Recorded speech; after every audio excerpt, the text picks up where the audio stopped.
اور خان عثمان غازی کا بیٹا اور ارطغرل کا پوتا اور خان 1326 تا 1359 عیسوی۔ عثمان نے اپنی وفات کے وقت اپنے چھوٹے بیٹے اور خان کو اپنا جانشین مقرر کیا تھا۔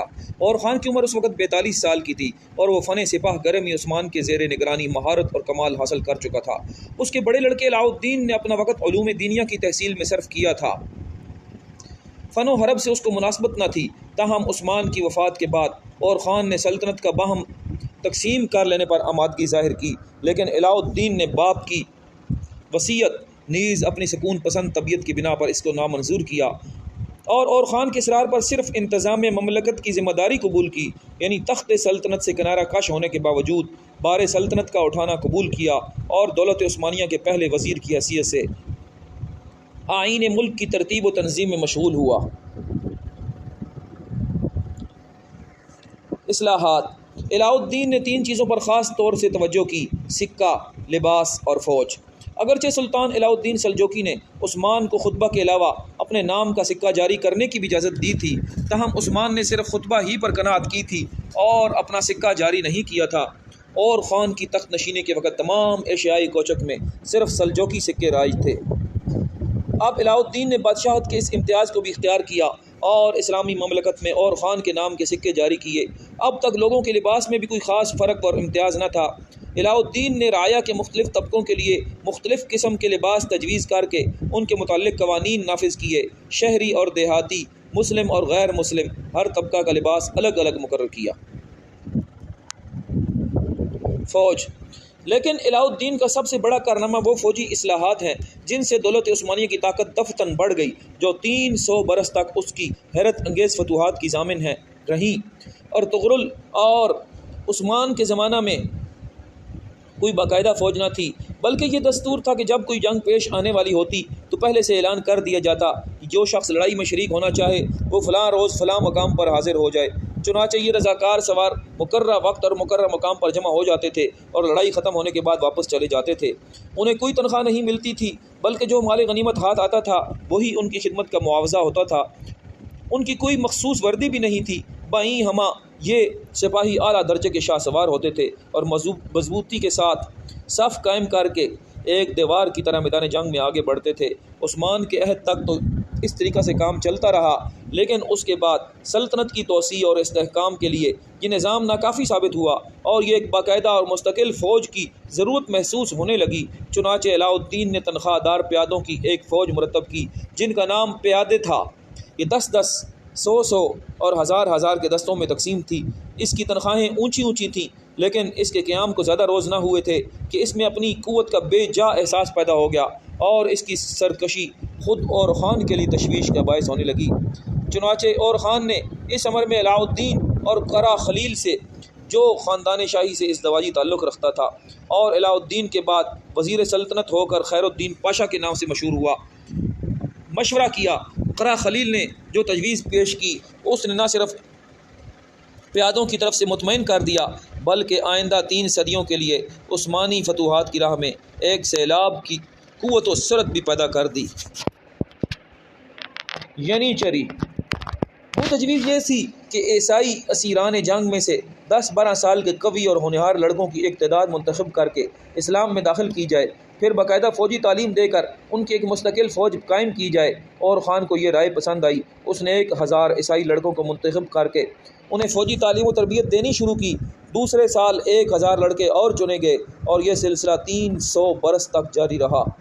جب کبھی 1000 لڑکوں کی یہ سالانہ تعداد ان لڑکوں سے پوری نہ ہو سکتی جو اس سال کی جنگ میں قید ہوتے تو عیسائی رعایا کے لڑکوں سے کمی پوری کر لی جاتی، لیکن سلطان محمد رابع کے عہد حکومت میں یہ نظام بدل گیا اور 1085 ہجری 1648 عیسوی میں خود ان ہی سپاہیوں اور ترکوں کے لڑکے اس فوج میں داخل کیے جانے لگے۔ اس فوج کا ترکی نام ینی چری یعنی نئی فوج ہے، جو عربی میں انکشاری ہو گیا۔ اور خان نے جب اسے مرتب کیا تو 9 عمر سپاہیوں کے لیے پہلے دستہ کو حاجی بختاش کی خدمت میں، جو ملک میں اپنے زہد و اتقاء کی وجہ سے مشہور تھے، لے گیا اور ان سے دعا کی خواہش کی۔ حاجی موصوف نے اس فوج کے لیے فتح و نصرت کی دعا کی اور اس کا نام ینیچری رکھا۔ سلطنت عثمانیہ کے ابتدائی 3 صدیوں میں، جو اس کے عروج و ترقی کا زمانہ تھا، ینیچری کی قوت شباب پر تھی اور سلطنت کی تمام فتوحات زیادہ تر اسی فوج کے زور و بازو کی رہین منت تھی۔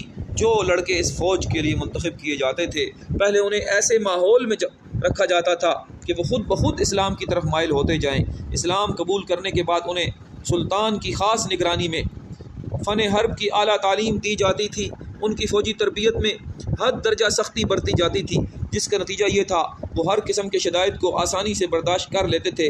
اپنے والدین، وطن اور مذہب سے چھوٹنے کے بعد ان کی تمام امیدیں سلطان کی اطاعت، دولت عثمانیہ کی خدمت اور اسلام کی حمایت سے وابستہ ہو جاتی تھیں۔ یہی ان کی زندگی کا نصب العین تھا۔ سلطان کو ان پر پورا اعتماد تھا اور وہ ہمیشہ ان کو انعام و اکرام سے سرفراز کرتا رہتا تھا۔ ینیچری کے متعلق مزید حالات آگے آئیں گے۔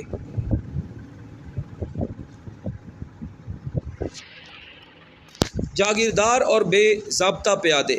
ینیچری کے بعد علاؤ الدین نے دوسری فوجوں کی تنظیم شروع کی۔ اب تک پیادوں کی مستقل فوج کو تنخواہیں دی جاتی تھیں، لیکن اس خیال سے کہ ان کو مفتوحہ علاقوں کی حفاظت سے ایک خاص وابستگی پیدا ہو جائے، علاؤ الدین نے اب تنخواہ کے بجائے انہیں جاگیریں دے دی اور وہ فوجی خدمت کے علاوہ ان جاگیروں سے متصل سڑکوں کی مرمت بھی ان کے فرائض میں داخل کر دی۔ پیدل سپاہیوں کی ایک بے ضابطہ فوج بھی مرتب کی گئی۔ اس کو نہ تو ینیچری کی طرح تنخواہیں ملتی تھیں، نہ پیادوں کی طرح جاگیریں۔ میدان جنگ میں سب سے آگے انہی کا دستہ ہوتا تھا۔ دشمن کے پہلے حملہ کی باڑ آگے بڑھ کر یہی روکتے تھے۔ جب ان سے مقابلہ کرنے میں غنیم کی قوت کمزور ہو جاتی یا ان کے میدان کے چھوڑ بھاگنے کی وجہ سے اپنی فتح کا یقین ہونے لگتا، اس وقت دفعتاً ینیچری کی آہنی فوج ان کے سامنے نمودار ہو جاتی اور جنگ کا سارا نقشہ دیکھتے ہی دیکھتے بدل جاتا۔ عموماً ان بے ضابطہ سپاہیوں ہی کی ناشوں سے گزر کر ینیچری آخری حملہ اور فتح کے لیے آگے بڑھتے تھے۔ تنخواہ دار اور جاگیردار سوار۔ پیادوں کی طرح سواروں کی بھی 2 قسمیں تھیں، باضابطہ اور بے ضابطہ۔ مستقل تنخواہ دار سوار 4 دستوں میں تقسیم کیے گئے تھے۔ ان کی تعداد ابتدا میں 2400 تھی، لیکن سلیمان اعظم کے عہد میں 4000 تک پہنچ گئی تھی۔ وہ سلطان کے داہنے اور بائیں چلا کرتے تھے اور جنگ میں ان کے محافظ دستہ کا کام دیتے تھے۔ شاہی سواروں کے دستوں میں ایک دستہ سپاہیوں کا تھا۔ سپاہی کا لفظ عموماً سوار فوج کے لیے استعمال کیا جاتا تھا، لیکن شاہی سواروں کا ایک خاص دستہ بھی اس نام سے موسوم تھا۔ تنخواہ دار سواروں کے علاوہ علاؤ الدین نے جاگیردار سواروں کی بھی ایک فوج مرتب کی۔ ان کی جاگیروں کو زعامت اور تیمار کہتے تھے۔ اکنجی۔ تنخواہ دار جاگیردار سواروں کے علاوہ بے ضابطہ سواروں کی بھی ایک فوج تھی، جو اکنجی کہلاتے تھے۔ ان کو نہ تنخواہیں ملتی تھیں نہ جاگیریں۔ جنگ میں لوٹ مار کر جو بھی حاصل کر لیتے وہی ان کا معاوضہ تھا۔ قدیم دستور کے موافق عثمانی فوجوں کی روانگی کے وقت یہ ایک بڑی تعداد میں بلائے جاتے تھے۔ یہ گویا مقدمۃ الجیش تھے اور باقاعدہ افواج کے لیے پہلے ہی سے راستہ صاف کر رکھتے تھے۔ دشمنوں کے دلوں میں ان کی دہشت بھی ینیچری اور سپاہیوں سے کم نہیں تھی، لیکن انہی کو سب سے زیادہ خطرات کا سامنا بھی کرنا پڑتا تھا۔